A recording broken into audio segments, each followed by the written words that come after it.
Hi and welcome to another episode of the Getting Things Done podcast from Vital Learning. I am, as always, Morten and as always, I'm here with my super duper very good friend Lars Roskil Henriksen. Привет, Lars. Привет, good friend Morten Røvik. Good to see you as always, and happy to be with our listeners and viewers out there. We always start off with a quick reminder of the purpose of this podcast, which is to help you learn GTD or become even better GTDers. If you're new to GTD, we always recommend you go back and listen to the episodes 1 through 6, the audio versions that are available there, to get an introduction to the basics of GTD, the 5 steps. Today's episode number is number 102, and today's episode is about choosing your GTD tool. Exactly, and by GTD Tool, what do we mean, Lars? Well, in this case, it is referring to the list manager. So we were discussing, trying to walk through the different pros and cons, trying to make an episode to support people in choosing the right tool. Perhaps they are new to GTD and would like to find out what would work for them, or they have a lot of experience and perhaps they want to consider whether a new tool would be helpful for them to look into. Exactly, and we will at some later point come back to calendars and reference material tools for that. So stay tuned. That is called a cliffhanger, I think, or a tease. I don't know, something like that. People cannot wait. No, I know. I know. No, today's episode is also inspired by a conversation I have had with Thomas from the US. Thomas is an author of books, and he has recently migrated from OmniFocus to Apple Reminders, and he likes that a lot. But we've been discussing different tools that might be interesting for him, and I thought this might be a good episode to talk about generally what should you look for in a tool, and what could be things you might want to consider when choosing one. So I just want to show this briefly on the video. For those of you, this is in Norwegian. I'm showing a sheet of paper, which will be a linked PDF. For how you can choose a tool, and it is a tool comparison sheet where you can understand, is it PC compatible, Mac web-based, and is there a free version that you can try? And we will just try and walk through some of these options so that you can help you to choose the tool that's maybe correct for you. So, Lars, what do you have on? I think you made a little short list for yourself, or didn't you? No, well, just to just reflect on what you just said with the different tools. I did a speech, a GTD speech for a Danish clothing company last week, and as always, the attendees were really curious. Hey, let me see a GTD system. What does it look like? What does it look like? And we could talk about that, but it really is just so different, and that is why we have this episode, right? Because there is no right tool for everyone. There is no right way to do it for everyone. So I think it's one of the challenges with GTD is to figure out what works well for you, and that's hopefully this episode will help you reflect on what could work well for you. But no, I don't have a specific shorthand. Like you said, we have the nice list from the PDF that we have with our work with Crucial Learning. So perhaps we could use that as a starting point to walk through and just where we're most familiar with them. Share our awareness and experiences with the different tools. I think that maybe it's a good idea that we start with a kind of a little disclaimer that we normally would do when we talk about tools, is that a fool with a tool is still a fool. Just a little reminder. Just because of this idea, it is of course important that you understand the Getting Things Done methodology good enough so that you can build a system anywhere, really. if you don't understand exactly what you are doing with any tool, you will get, varying results. And one of the things I've seen many times that the GTDers who start up with a clean getting things done by the book system, as over time may migrate into something that's not getting things done. And there's nothing wrong with that. But know that the getting things done methodology for building up your lists is based on 30 years of research. You might vary on that, of course, make your own system within the let me call it the framework of getting things done. But know that if you diverge from that, you can get totally different results. Have you seen this, Lars, with people that their system evolve away from getting things done? Oh yeah. that happens all the time. So they, we can tend to overcomplicate things if the tool allows us. I think there is sort of this balance between the process and awareness of GTD, and then the tool and what the tool allows and what it supports. And I find that is actually one of the things that has been probably most interesting for me in the last 6 months, is to notice that shift in how I think about GTD, how I use it, how the different tools with the functionality that is available on the different platforms, how that affects my way of working GTD.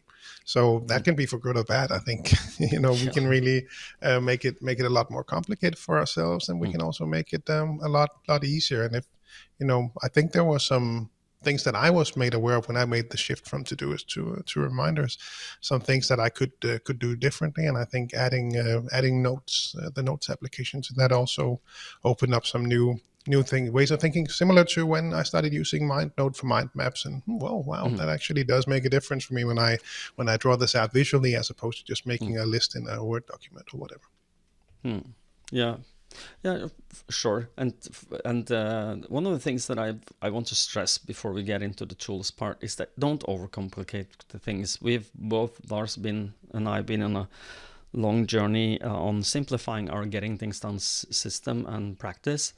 And it is less is often more. Have the, a lot of GTDers, they with all due respect, all Microsoft engineers, but I just want to tell something. Is like, as a long-term Microsoft user of for instance Outlook for so many years, I found that Microsoft engineers has a tendency of just, that's a feature, let's put that in, and then this is also something that could be beneficial, let's put that in, and then you have a software has all the bells and whistles you can ever wish for, but you can't find it. It's visually cluttered and difficult to find. And I know that this is something Microsoft has worked a lot on, but I'm more in getting things done, land more of the Steve Jobs. What can we take away from this without it breaking its core, ways of doing things? So that's my... No, and I totally agree. Yeah. But it's really a challenge, because that Microsoft has been the best example of that with the words functionality and the ribbons and the buttons and it was crazy. But I'm starting to see that elsewhere. That's part of why I left Todoist, because they're just adding so many features, and it's great if you were just missing that feature, but it's just so much. And I'm worried that the same will happen. Google is, I think, somewhat okay still when it comes to tasks. But if you look at Google Maps versus Apple Maps, there's so much information in Google Maps. Apple Maps is still easier for me to work with, but it's also getting worse. And I'm really concerned with the reminders as well, that they will continue to add features, and it'll blow they it already again. have started that path. You might that's have not what I'm noticed concerned it. as well. Yeah. So, but then back to fool with a tool is still a fool. So know what's a good best practice of getting things done, and use that as basis for your practice and practice within a tool. So one of the things that Thomas, which I mentioned before, was concerned about is that there is a new version of OmniFocus coming out somewhere. I think maybe this year. I don't remember what he said, but and is it going to be less complicated? I don't know. Well, let's see. Or worse. It is a how do you sell a software to someone and making sure that they stay interested and are willing to pay for your grades or your subscription model if you don't add something differently. I would put that on, turn it upside down, take away things to make it easy for me to use. But not all are GTDers that use these list managers, and that some of them do. Is easy to understand that they are not. So, okay, enough pre-talk. Let's go. Let's talk tools. So where would you like to start, Lars? Well, maybe we can start at the top because Microsoft Outlook is the first application on that list, and I think that is at least in Denmark the most commonly used list manager when it comes to in-house seminars, because in Denmark we have a really a lot of companies are using Microsoft as their sort of a base platform. So it's really a tool that we use a lot to get people set up on. It's available everywhere. It has a nice app, especially the to-do app. So it's been, I don't know what your experience is, Morten, but it's been really fragmented with regards to what version that people are on right now, and there's a pretty big shift in how Microsoft To Do is actually integrated into to Outlook. So I see that in different places, different companies, how quickly they migrate to newer versions and what is available there. But taking a step back, as an overall application, Outlook is great. It's a very nice, simple list manager. The web version, and then the version that you might already have in Outlook, or perhaps not. It's the old version from Wunderlist, for those of you who remember that from back in the day. Great software, nice and simple, very comparable to Apple Reminders and other basic list managers. Not that much flexibility with regards to folders and subfolders, and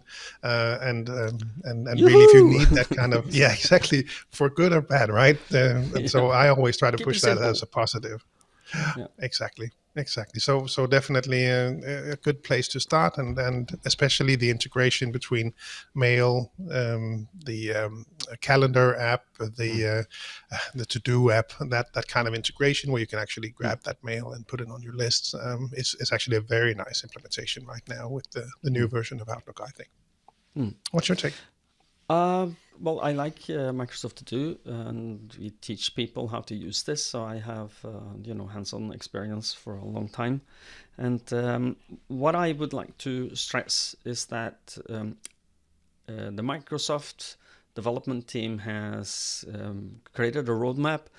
And this is going to scare a lot of you, so grab onto someone you hold near and there, because now there's a scaring little piece of information there. They have said very clearly that we will not continue development of Outlook as a desktop version program after, this was maybe 3 months ago, so 2 years and 3 months. They said 2.5 years when I read this the first time.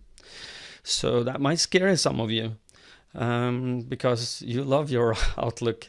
But what is instead? Well, it will be the Outlook 3. What's it? I'm confused. In Microsoft 365 is the new word for this, or the online version? What's that called? Not sure. It has Office 365 or something. I think it's called Microsoft 365. But anyway, the web version of Outlook is going to be developed and continued. And that is still a very simple tool, but that has the 95% of what you need in your everyday life, and what the 5% will come later if it is not there, I think. And one of the things I would highly recommend people is that you, and this is my suggestion if you're going to go down that route, is to use, if you use Chrome as your base browser for browsing the web, and then use Edge if you have a PC, or then maybe Safari, and you make a dedicated communication browser. That's a good idea. Safari and Chrome could be a combination where you are operating on the Edge as your Outlook, calendar, mail, and To Do. These three could live there, and that's what I suggest that you look at. And you can also, even in Edge, you can pin it as a to the taskbar, so it looks like an app like you're normally used to. If you have your, the muscle memory goes to the Outlook icon, it can still be an Outlook icon on your taskbar in your PC. So, and the reason I'm saying this is because it's going to be the future-proof system that's not going to fail you in the future when Microsoft starts to give Outlook desktop version and the other desktop version less love. So that might be something you can consider. And it has some additional functionality when it is in the browser. For instance, you can open the to-do as click on the my day or the my day icon on in the toolbar, and then you can drag and drop emails from your inbox or preferably your archive. You archive and then drag from archive to the my day sidebar, and then you can create a task of that, next action out of that email if that's what you want, and then you don't have to, you can get very easily become an inbox zero hero. So and it creates a link back to that email inside the task, which is you can't do, as far as I know, directly in the desktop version. Have you? That's not changed, has it? You seen the No, same? I think that still works fine. That was always the challenge with this transition phase, that the Outlook was migrating towards to do, but not really. And then if you were in the app on Windows, for example, the link would work okay. If you were then in the web, it wouldn't. But then if you made it on the web, it would link to the web, and then you wouldn't open it in Microsoft. And it was just messy in that transition phase. There's probably no better way that they could have done it. I'm sure they did the best possible way, but it's just it was messy in that period. So for those who are now at the Outlook version where they see the icons on the top left as opposed to on the bottom left, so on the left hand side of the screen, then they should be in a better place. Yeah. So, but the integration is, that we talked about Apple Reminders. I'm sure we will return to that in a moment. But the Apple Reminders are very close to do. And it has some of the same functionality, like hashtags works not exactly the same, but has some of the same functionality. And it is easy to create a simple list system in there that's on your phone, it's on your tablet, it's on your wherever you are, PC, Mac, anywhere. So that's Microsoft to do. And we can go and have a quick look, I think, if you feel we've exhausted to do now, have a look at Outlook Tasks, which is the precursor or the old cousin or something of To Do.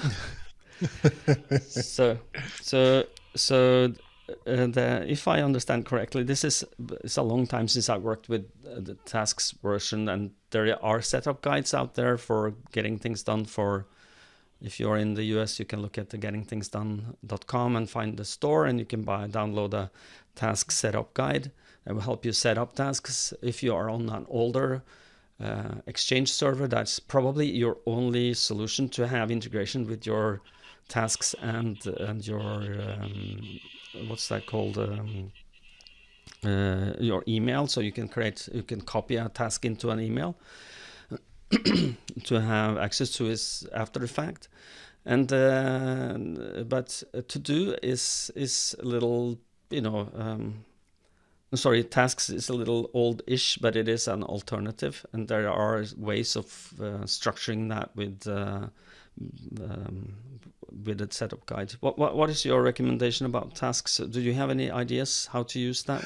Do you remember? I've used tasks for a number of times. Back in my consulting days, we would always, go out to a client and we would get client laptops, and that would be a Windows PC with Outlook pre-installed. So used Outlook Tasks as my list manager for a number of times, and it's certainly good. I think, almost anyone that I come across today are now on the To-Do version, but certainly if you are on tasks, it works fine. You can create your lists. I think really, if you're not what I'm trying to say is the visually the old tasks version. I mean, the UI didn't change for 15 years. I think it was it was really the same as in 2007. It was really I remember it from working with it back then. So. But tasks work fine, and you can create your quick steps in Outlook to integrate easily emails over into your tasks list, and all that stuff worked really well.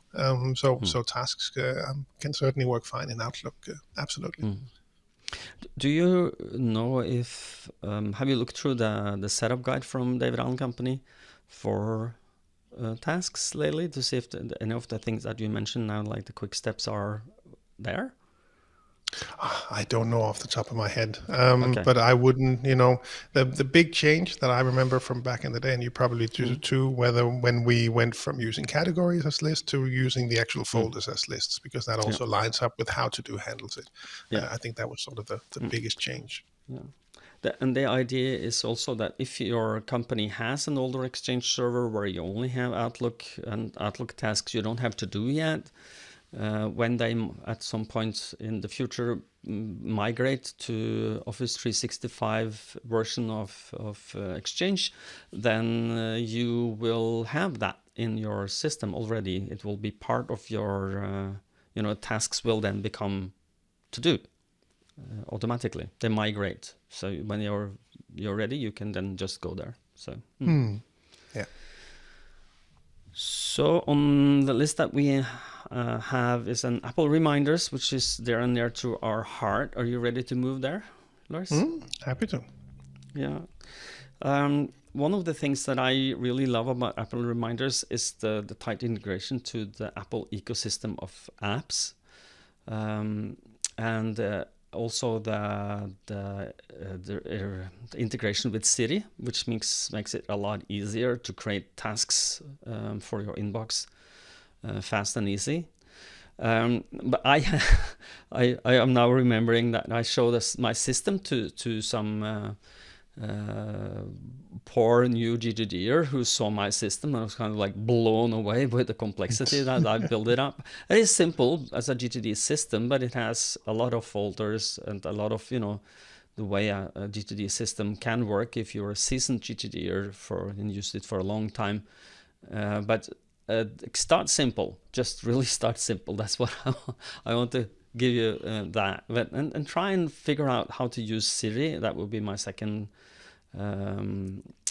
suggestion for capturing things, but also for location-based reminders or time-based reminders, which is gold. And you can also have Bluetooth connected reminders, which is if I get in the car, I want to be notified about this. So if I know that the gasoline price is down today, and I want to know that if I get into my car, I want to buy gasoline today, then that's a way of getting that reminder when I start the car and my phone connect to the Bluetooth. I will get that notification. So and I also like the simplicity. The simplicity of the ecosystem, which is that you can use, if you're on a Mac, you can use hashtags on almost anything. And if you do a spotlight search, which is the command space command that you can use, touch command space, and you will have a little search field. And if you search then for your hashtag, which is then your preferably your desired outcome name has a hashtag in it, then everything related to that will be in one search, no matter where it is on your computer.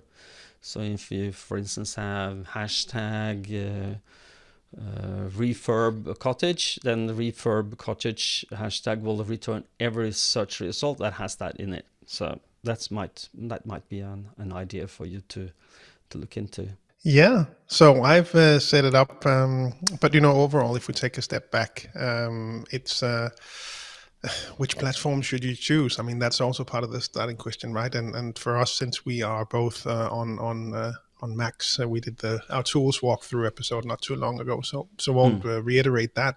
But it's really it makes sense for us because we are, at least it's a good option for us because we Yeah. are Mac based, both of us.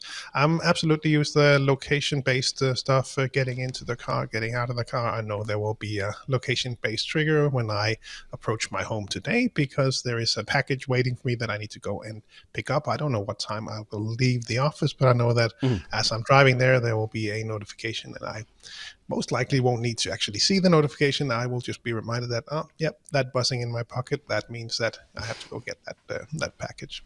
Mm.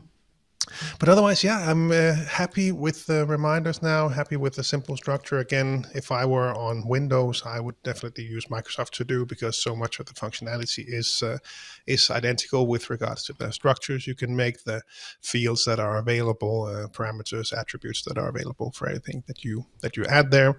I still manage without the hashtags and the searching across everything. Again, part of my transition here was to really simplify. And going from Todoist, where I had a pretty complex setup, to now a much more simple structure, which works fine for me now. Again, I think we spoke about this in the tools episode as well, that it might be different in 6 months. Who knows, right? Mm. But for now, I have the system that fits the complexity that of how I want to experience these things. Mm. So I have my nice simple list now. I really made it my own. I have my own groups. I have my own lists. I have none of the standard ones at the top with today and completed, and all of those are gone. And I only have the ones that I have created myself with custom filters. And so I did nerd a bit, but I think coming back to what we related to what we spoke about earlier, we are very sensitive to what we see and what we don't see. So with regards to the complexity of the tools and how they keep adding features, so making these simple little tweaks, stupid little example, I was really annoyed with the today view because I have that, I use that, I have 6 things on my list today that I need to get done. If I add a time to it, it's because I want to be reminded at specific times, so I don't want to see it on that list. By default, Apple adds that to the list, so I had to create my own smart list and add that, to pin that to the top. So now I only see the ones that are whole day and not time specific, because I'll be reminded about them separately. So little things like that. So that's why Apple Reminder still works well for me now, that I can go in and make it my own. But yeah, if you're in the Apple ecosystem, especially like you said, the integration across Mail, across Notes, across everything basically, it really is helpful. I noticed this yesterday. I had a coaching client who had done the same transition as I did. So he was on Todoist, overwhelmed, lot to do, switched to Outlook. I'm still switch to reminders. Still a lot to do, but much easier to work with. Just more natural to work with. I think that would be the best way for me to describe it. That even though this was a new tool for him, it was just natural for him to I'll drag that email, I'll put it here, I'll add that tag, I will create this list. All of that just came more natural to him than I remember seeing in using Todoist. So certainly people using Todoist, familiar with it from, for a long time, they'll be, very used to the way of working, but it was easy to see that it was just, natural to work with the list and the system that way. Yeah. And as with all this system, the list that you create, make sure that they are compliant to the getting things done thinking. That is going to be, or the framework, I highly recommend that. And don't be Microsoft, be Apple. Take away whatever you can take away without the system crumpling, because it's the system in itself is not, it's the results the system yields for you. That's what you need to focus on. And a lot of people goes into the productivity pornography trap, which is create a system that's so complex that you use more time to fiddle with your system than doing the real work. So don't do that. Okay.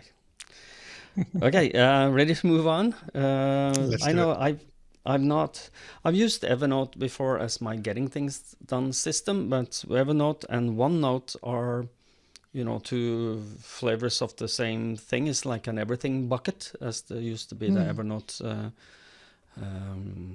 slogan, I think, at some point. And therein lies also the problem, at least for me, because you have the OneNote is very good for note taking and creating structures and books and within books, and the same is with Evernote. And I remember one of the things that like hit me, common sense kissed me in the forehead and said, "Duh, Morten, you are mixing up actionable items with non-actionable items," and that's my biggest fear with OneNote and Evernote, is that that's a possibility, because then you see things you need to do something about together with things you don't have to do something about, and that in itself is problematic. But you've used OneNote for your GTD system for a long time, haven't you? Or before? Yeah. So Yeah. what's So your I take on think OneNote? I would guess that, let's say 2012 to 2017, I think for like 5 years, it was actually my list manager. Wow, sounds crazy to to say that, because it really it was, again, great, because it's like the everything system. You can do everything in there. You can you can make your list. You can even integrate with Outlook tasks. At least back then, you could set up your list. You could draw on the side of it. I had my Surface and a pen, and I don't know if it was back then actually, but there so much flexibility. Add PDFs, add images, links, and everything. But it also required so much more maintaining. So again, I had a pretty nice system, I think, with regards to having an inbox set up. That's also, I think, one of the challenges that I see with both Evernote and OneNote, is that there will be a tendency to mix capturing with your lists. So really having a clear separation between those two is critical. So having a good inbox, that worked fine for me. Having a section for my next actions list also worked fine. It's nice and easy to add to it. Nice and easy to have the links also between different notebooks. So if I had different checklists, for example, I have my weekly review checklist. I still have that actually in OneNote today. That works very fine with. I have a yearly checklist as well that every month I want to check in on. So I have a link in my weekly review checklist to that yearly checklist. So I still use that frequently. That would be then on a monthly basis. So happy with that. I was happy with my projects list. I had actually all of my horizons of focus in there as well, as lists back at that time. So the key, it worked well for me, nice and easy to make lists, but the maintenance of it and the complexity that it sneaks out of you, because you just start to make things more complex, or at least I did.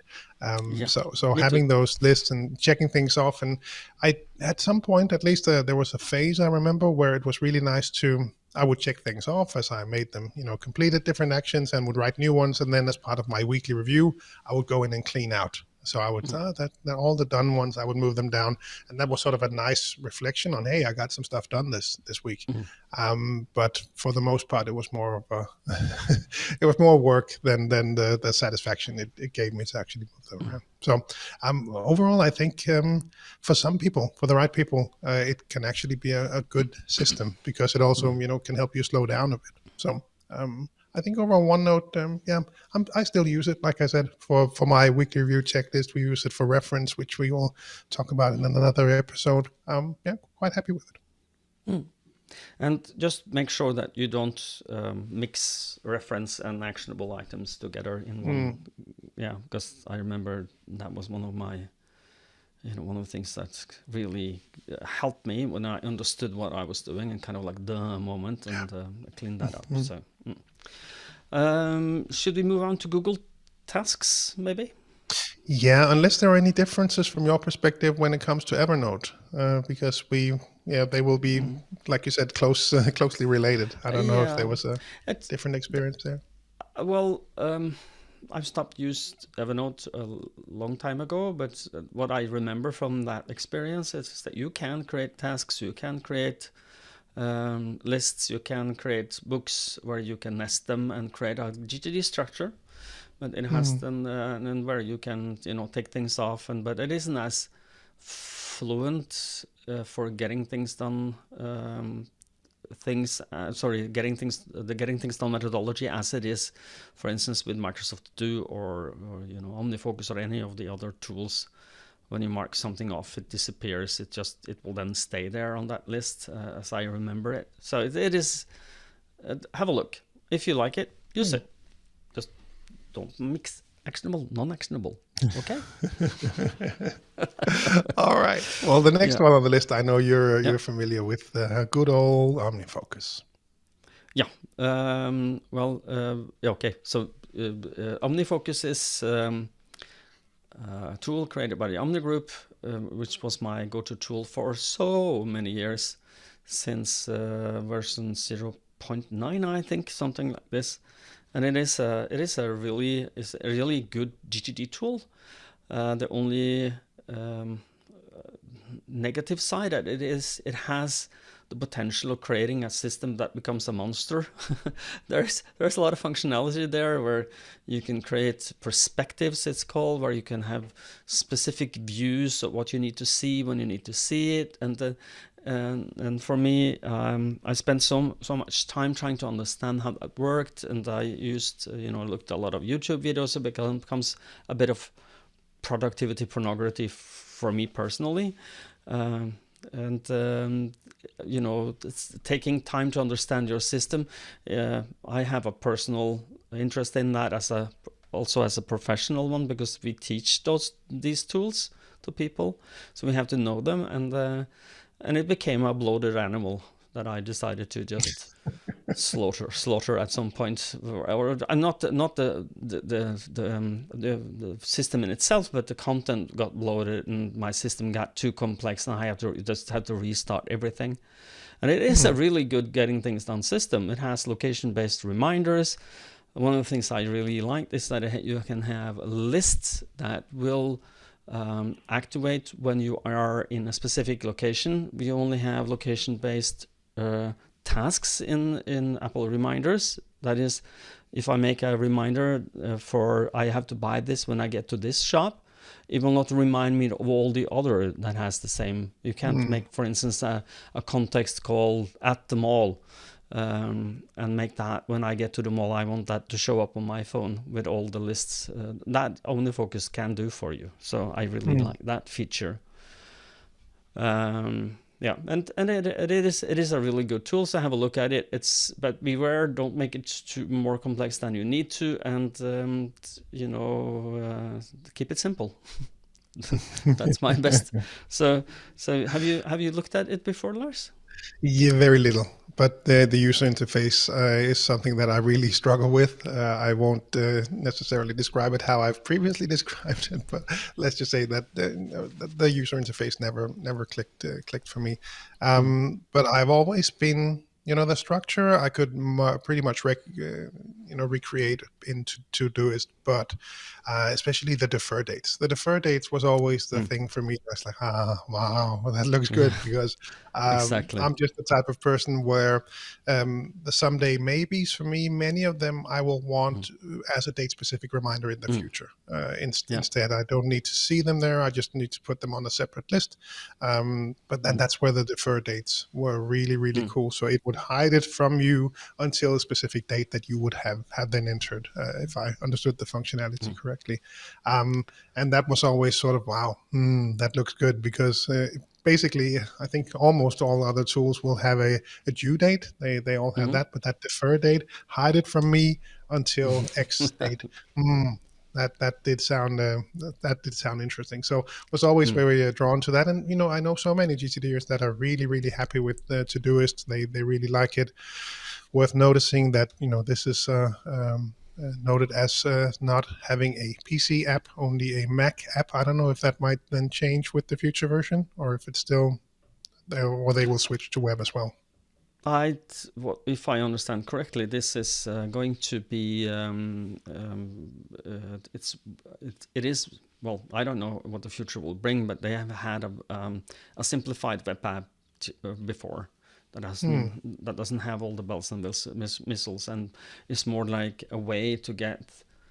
The way it came across to me, it's a simplified way of, if you're on a PC, you can, for instance, say that I need to do something about this link here, or I have a link to an email here. I need to do something about that email later, so let me just capture that so I can get back to it when I can.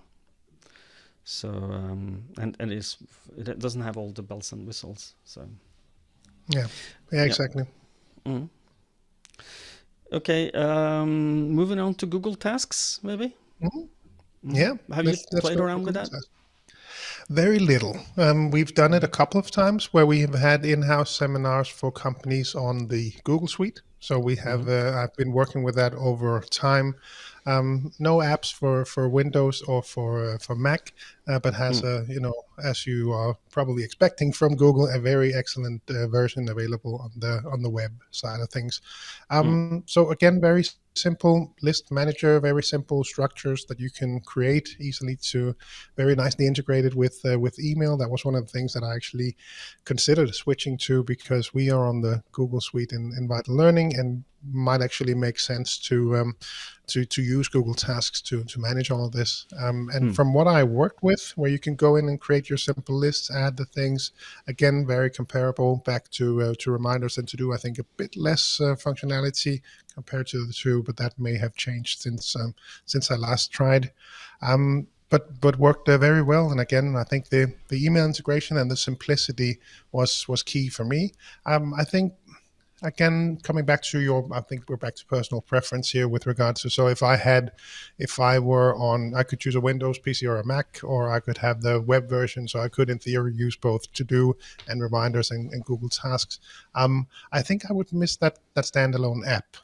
To have them separately. I did try out, and there were some different things available last time I tried. Again, these things update really quickly, so that may have changed since last time. But it seemed to be sort of, you would live in email and then you would have the tasks, or you could have a separate view, but it would always be sort of a part of another view. And I like to to keep the simplest of lists, so I missed that part of the functionality. But certainly, if you're in the Google environment, if you have an Android phone, I think there are apps available for that, right? So so it might work well for you, similar to how you and I use it when it comes to reminders. Well, I have taught people how to use Google Tasks before, or Google Reminders, that is called somewhere. And it has an app for all the places that you need to be, but the PC but the Mac, they don't have standalone apps, at least last time I checked. So, and one of the things that you might want to consider using your PC, if you're on PC, you would use it on inside Chrome, for instance, and then you will just have this little sidebar that comes up that is your whole system.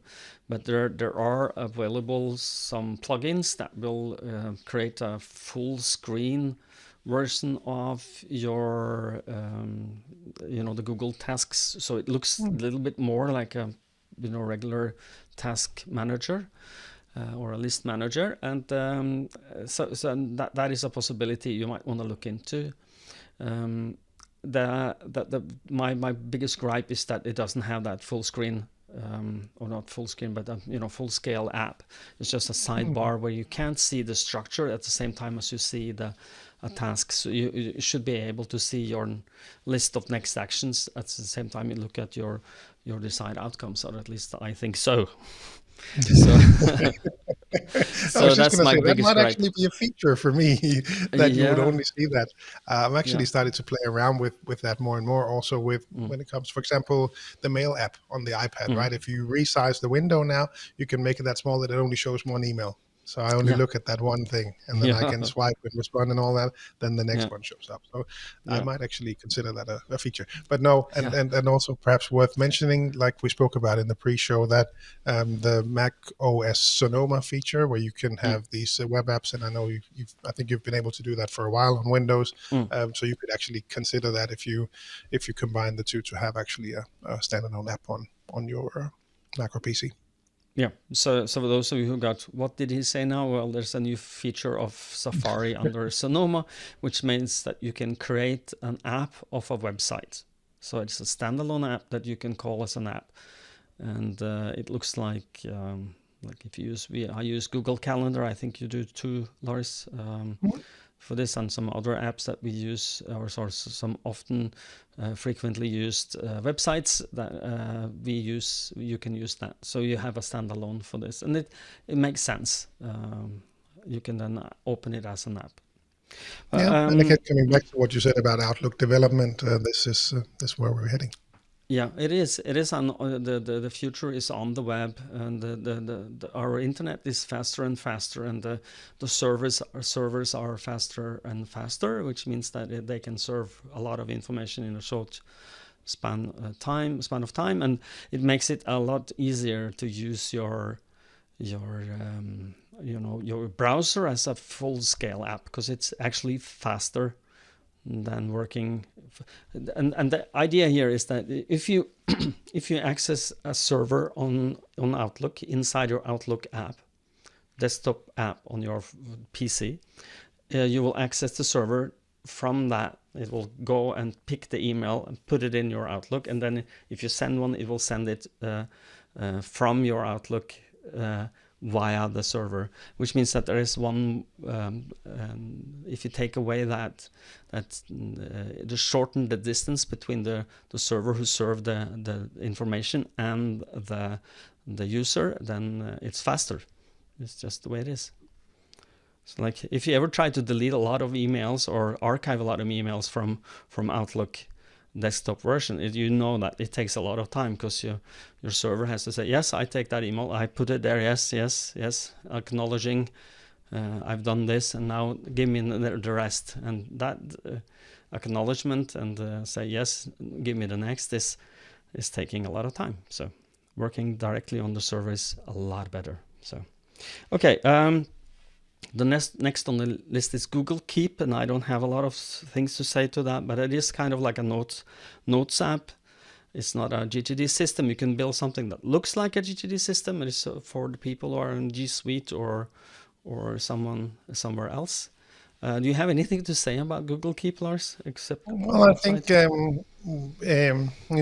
looking down the list here, I think Espen, I think, used to be so in Norway, used to be on Evernote. I seem to remember Martin as well had some experience with it in Sweden, but perhaps not as a full system. Google Keep, I seem to remember Jukka in Finland demonstrating a GTD system there. But like you said, it's more comparable to the Notes app on the Mac as well. It seems to be more related to actually making notes.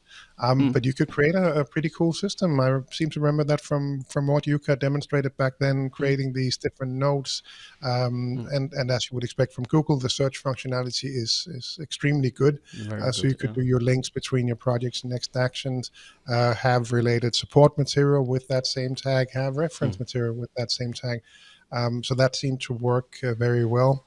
One thing that I also remember from Jukka's demonstration on Google Keep back then was the ability to assign notes to people. So he would have a checklist. We are going skiing. This is the checklist that we all have. And his kids were old enough that he would then assign it to them, right? So instead of packing everything, as I might be doing or my wife might be doing when we were going skiing, he would just assign it in Google Keep. So it was pretty cool. I did play around with it again as part of working with a client on this, and it has some fun features in there. Again, the UI for me with the post-it notes just doesn't appeal to me as a GTD system. It was challenging for me to see. I know there were different views out there that you could then change to make it look like a list, but for me, it's sort of more lend itself to be a really cool reference system. So perhaps that's probably more where I would use it. Me too, so. That being said, I think this episode must be the one where we will get the most comments. There'll be them. I can imagine every time we talk about a tool and there's someone out there using that tool. No, you can use it for this and this. So happy to. I'll look forward to all the comments and all the things that we might have gotten wrong in this episode. Morten and Lars are getting things wrong. Yes, that happens. So if we made some mistakes or said something that you said, oh no, this is correct, go to either Lars or my YouTube page and make comments there so that we can rectify it at a later time and give our. You are absolutely correct. We stand corrected. So if we make some, and you will find the links to the YouTube channels in the what do you call it? The podcast show notes. Thank you. Okay, should we move on to something that British accent? Yes. Sorry, yeah. Oh, let's switch to Todoist. Cheerio. Yes, of course, Which governor. I will do in Australian. No, Yes. Todoist obviously was my app of choice for a long time. So I think there Yes. was a time originally when I would be switching between. So for like 10 years, I think I would have parts of my system on Outlook as part of consulting assignments. My first system was on Remember the Milk. Then I was on OneNote, and then I was on Todoist, and now I'm on Reminders. That's sort of the overall journey that I've been on with regards to system. Like a Now, tools gypsy. well, it's 15 years now, so I think I've made some switches over the years, and yeah, Todoist was really great for the longest time. Has I was cross platform, so that's nice that it has a PC app, has a Mac app, and nice on the website as well. Really well made, and you could also almost argue that the website for the most part would be sufficient for most people. There were some integrations with drag and drop and hotkeys and things like that would only be available in the app, but otherwise the web version was really fantastic and really well built, very, very solid. Has a lot of the functionality that you would expect from a list manager, and a lot of the terminology in there aligns with GTD as well. So you would have the inbox at the top, you would have the projects below. There were some date-specific things that will automatically show up.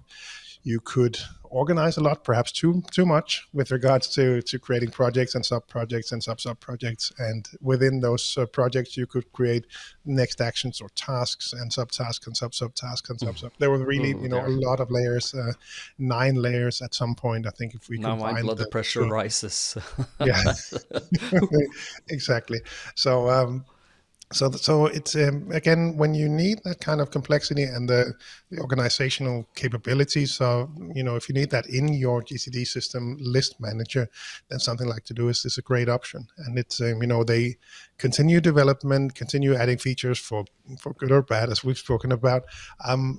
It's pretty impressive what the tool is able to do now with the different Kanban boards, how you can work with teams, how you can assign tasks.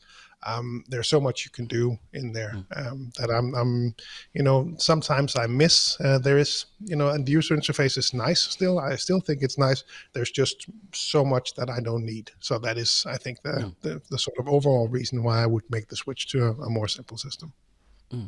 I've been dabbling around with Todoist, playing around with it. I'm not used it as a GTD system, but I have a couple of clients that have been using Todoist on the PC and used the Outlook plugin, and that was a bit flaky at some point. Is it still flaky? Do you have any news on that? They recognized that themselves, and they made a completely new one from scratch. But I never saw it working well. It was also limited in functionality. So the integration, for example, with Gmail was part of the reason why I was so happy with it as well. Because when you have Gmail, you have the Chrome plugin. There are 2 different ones: one for just capturing, one for integration with email.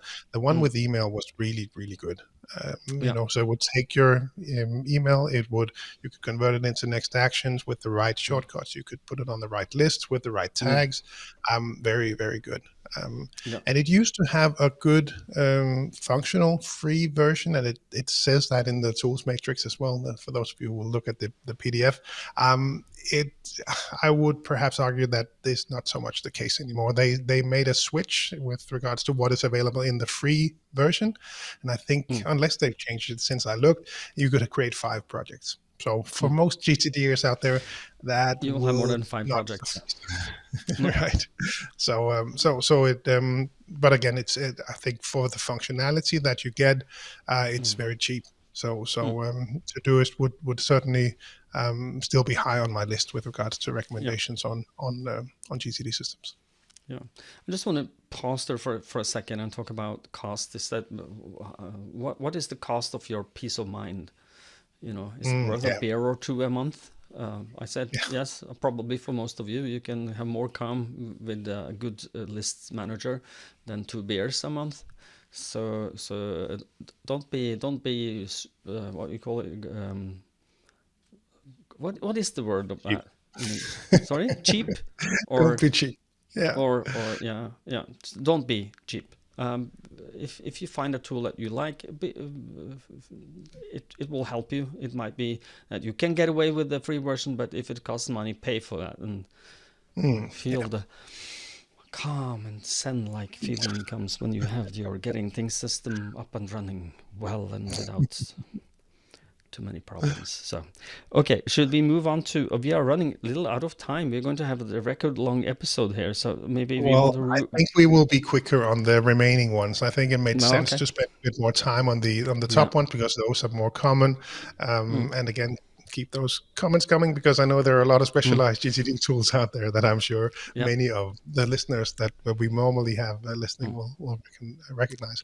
I think the next one on the list is Remember the Milk. And I already mentioned that I used to use that. I love that it's still out there, that it's on the list. It was a first thing that I came across back then.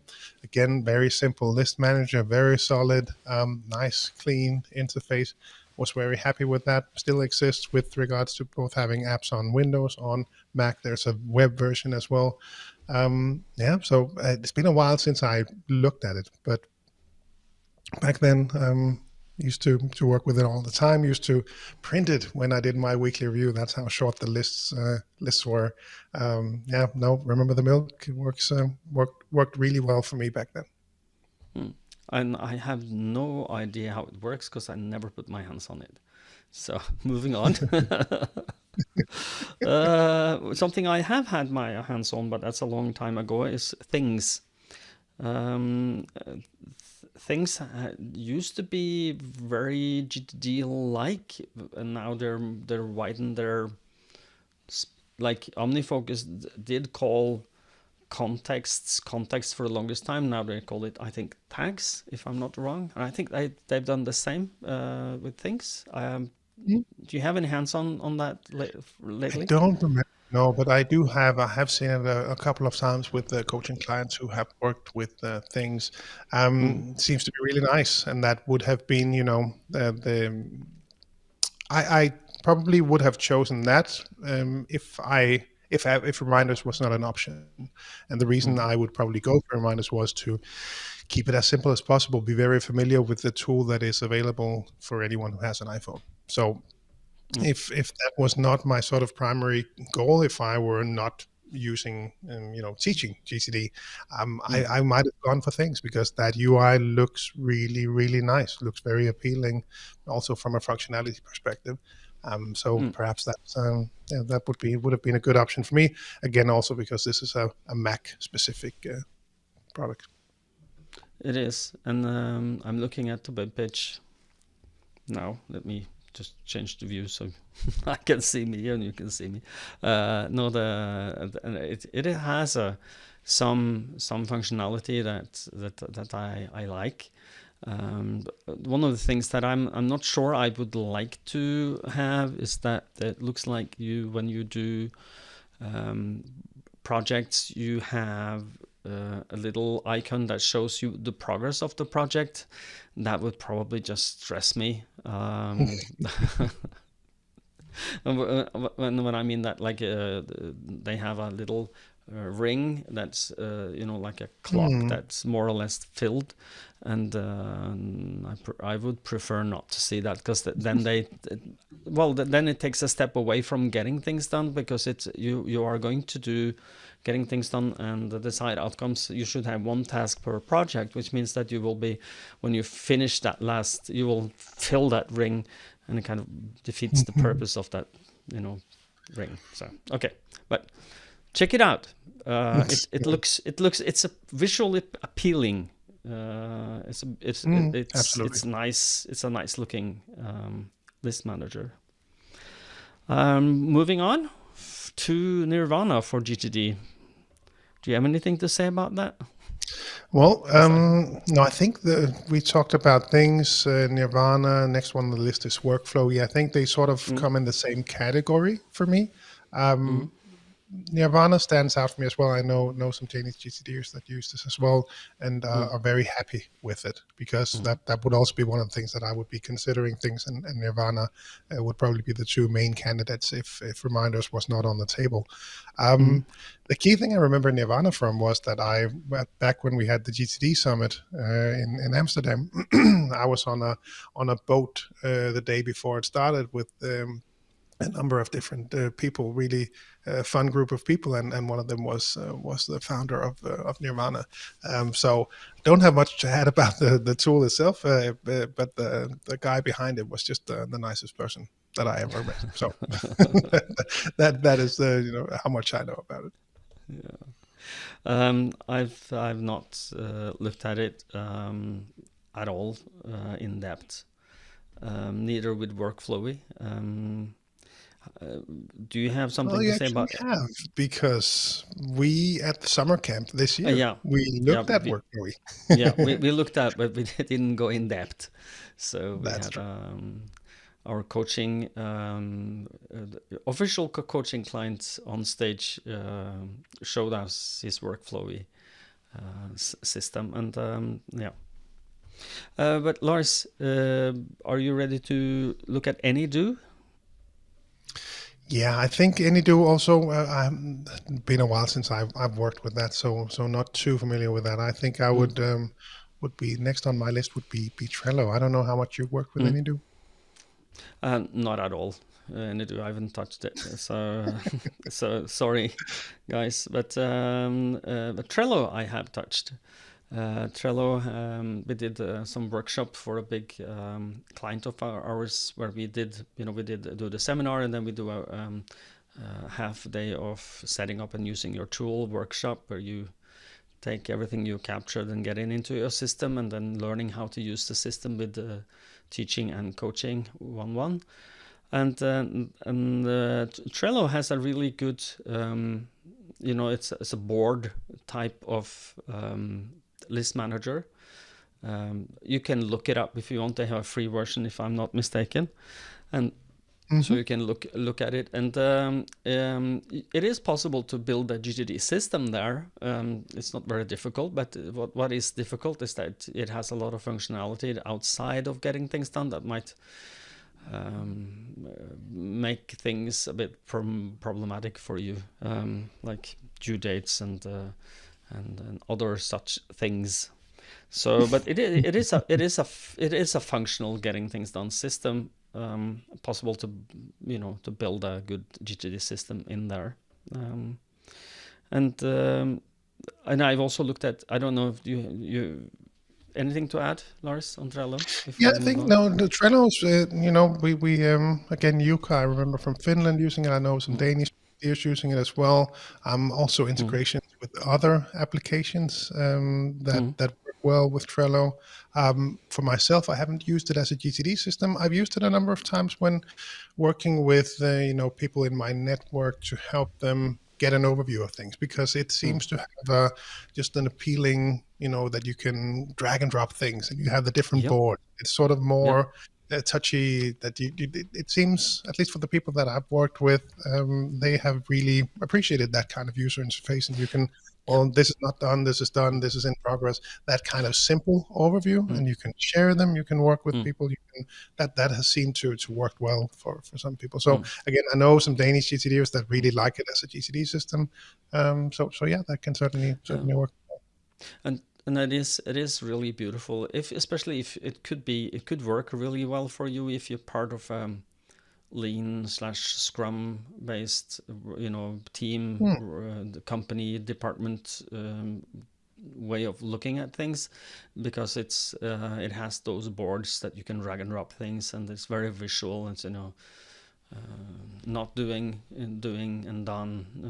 It's possible to do, so you can show people where you are at. You can share the different boards there with others, so they can follow your progress. So Asana is the next on our list, and I've looked at that many years ago.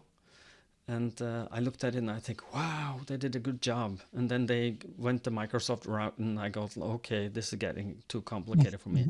And I'm I'm now a man of a certain age, but I've been into IT for the longest time. I love technology, and I learned fairly fast technology. So, but when I looked at Asana, it was like my mind started fuming because it wasn't intuitive for me. So I gave it up. Where are you at Asana? No, I was very excited when it came out. Also, their mission, and I thought it was really, it could look like this was the GTD tool way of working with others. Yeah, So that's what I thought, and I think collaborative I tend to put tasks it in the manager. same category with Monday.com. That it Mm, is sort of a more of a collaboration tool than a personal productivity tool. mm, So that's again, I was really happy with it. I actually played around and set up my own GTD system in there for a very mm, short while because, like mm, you, it seemed to be more leaning towards collaborating with others, and for that mm, purpose, I think it would be probably great, a great option. mm. But for a GTD system, that's yeah. I think there's someone comes to mind. I don't remember who, but someone does use Asana that I know, at least for a GTD system. Mm, So it can certainly be done. mm. Okay, moving on to Nozbe. And I remember Nozbe from the early days, one of the first task managers that I looked at. And it's I think it's a small team driven by a guy called Michael. I think he's Polish, and he is, if I'm he was dedicated to getting things done at one point, but then he decided he will not be constrained like a lot of others do, constrained Hmm. by the GTD framework, and went a little wider, which is good and bad at the same time. But I've not used it in many years. I know some people who used it a lot of years ago and was very happy with it. I don't know. Do you have anything to say about Nozbe, Lars? No, I also just remember it from discussing it at the GTD summit, Yeah. but also not much more than that. I know that the people that use it as a GTD system are very happy with it, but Mm, that's about the extent of my experience with it. mm, And the same goes for the last application on our list, yeah. the to do, the number Yeah. 2 and the letters DO. Mm. Also not something that I've worked a lot with. No, I've worked with to do with a client before, coaching a client, so I had to learn the tool, and that is a tool that is not created to be a GTD tool, and it is fairly finicky to get it to work as a getting things done tool. Unfortunately, it has some base functionality, but if you want to create like context lists and connect them with your projects, that is a little finicky. Hmm. I remember working with that for a long time, and it didn't work very well. And if it gets too finicky, you're at least my client forgot how to use it, and then I came back and said, "Hey, it doesn't work like we thought it should be." Oh yeah, because I don't remember how I'm going to do that. So I created a little video for him that he can see over and over again until he get it inside his into habits. And becoming routine. So it is possible, but it is a little finicky. It is a way to, especially the connection between the desired outcomes and the next actions, if you want to separate them, and which the GTD methodology asks you to do because it thinks it is the best way of doing things. Yep. Anything to add on the number 2 DO, the DO to do? No. No, I think that's about it.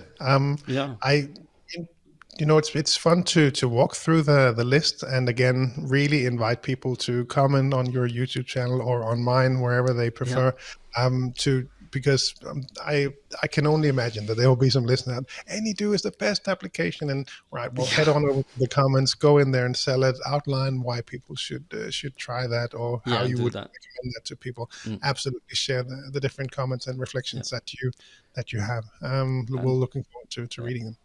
yeah, we will read them, and we will reference your comment in a future episode. If you write something that's not, oh, you guys suck, then we will not refer. But if you give us an explanation why you think we are wrong, please do, and we will reference that in a future episode. Yeah. Good. Um, I think we have done the list. We are going to have this list in the show notes, so that you can download the list and have it if you'd like, and as a companion to when we walk through all the. This is probably the longest episode ever. We are closing 1 hour and 10 minutes. So, hey guys, sorry, it was a long episode. A lot of software to cover. Will you take us out, Lars? Happy to. As always, with the last part of the show, just a quick reminder of the GTD summer camp. We just 2 days ago had the first sign up from Asia as well, from Hong Kong. So we will now have attendees from 4 continents. So it's just so cool. And I shared it with the organizing group, and they were all, so happy to and excited to see that. So GTD Summer Camp 2024, June 15 to 16 in Denmark, gtdsummercamp.com. Click on over there, redirects you to the Danish Vital Learning website, read more about the program. That's also where you can sign up, and we hope to see you there.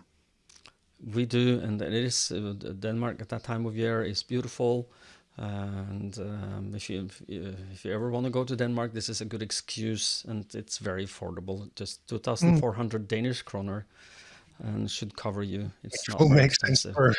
For 25% of our audience, this number will make sense, and for the rest, they have to go. Then 2,400 Danish kroner go into your currency app, or just type it into Google and ask how much is 2,400 Danish kroner in your currency. You will have that. Yeah, they will. Yeah. The other thing, but it is affordable, and it is without profit, with non-profit. So okay, Lars. The other thing. So that was gtdsummercamp.com. Yep. Click that already. You went there. You have looked through, perhaps signed up. Thank you. Next website to go to VitalLearning.eu, because that is where you'll find all of the different information about our different offerings, links to the country websites. Head on over there, learn more about GTD, crucial conversations, etc. If you're outside the Nordics plus, then cruciallearning.com is the place to go to find your local partners. Indeed. And if you'd like to rate us somewhere in YouTube or your podcast listener, please do. It helps the discoverability of the podcast, and at the same time, you tell people that you appreciate what we do, and we appreciate that. So thank you. So normally I would end like I normally will end, which is thank you for listening. And until next time, stay safe and stay productive. Bye-bye. Bye, everyone.